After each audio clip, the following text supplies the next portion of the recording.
Bien-aimés dans le Seigneur, bonjour chez vous.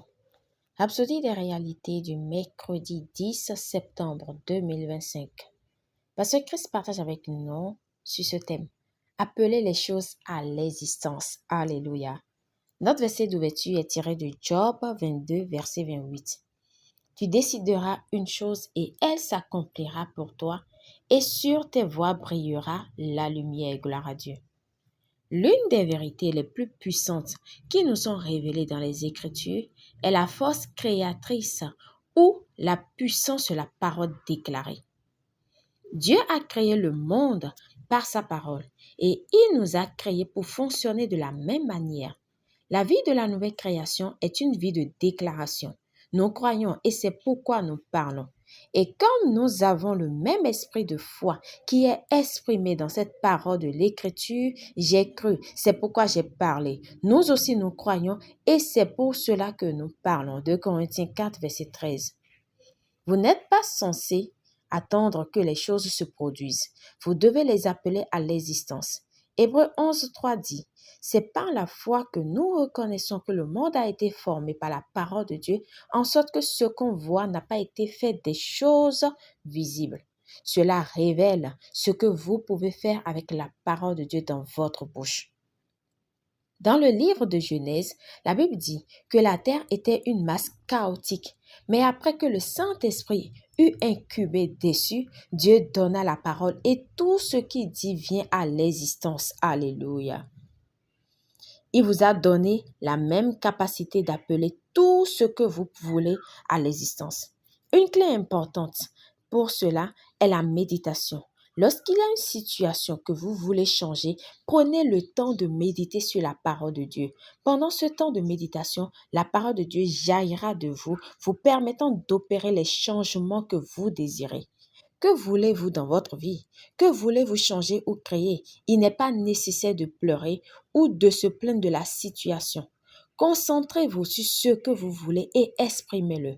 En Christ, vous avez été introduit dans une vie transcendante. Vous avez la domination, la faveur, la fécondité et la victoire, mais vous devez les imposer par vos paroles. Le psaume 45, verset 1 dit, ma langue est le stylet d'un scribe agile. Ce que vous déclarez continuellement devient votre réalité. Tout comme le Seigneur Jésus, dans le rouleau du livre, il est écrit de vous que vous fassiez la volonté de Dieu. Cela signifie que votre vie a déjà été écrite dans le plan de Dieu. Mais pour qu'il se manifeste comme il se doit, vous devez lui donner voix. Même maintenant, affirmez que vous faites des progrès et que vous manifestez la gloire de Christ partout. Déclarez que de bonnes choses vous arrivent à travers vous et autour de vous. C'est ainsi que vous activez la puissance de la parole dans votre vie. Alléluia. Même quand ce dont vous avez besoin n'est pas encore visible, cela existe sous une forme étendue. Au fur et à mesure que vous parlez, cela va se consolider et se manifester dans votre monde. La Bible dit, Dieu qui appelle les choses qui ne sont point comme si elles étaient. Romains 4, verset 17. Vous devez faire de même. Vos paroles créent vos expériences. Par conséquent, déclarez l'abondance, la paix, la santé et la victoire. Dites ce que Dieu a écrit à votre sujet et regardez-le se matérialiser, c'est-à-dire devenir chair. Alléluia, gloire à Dieu. Priez.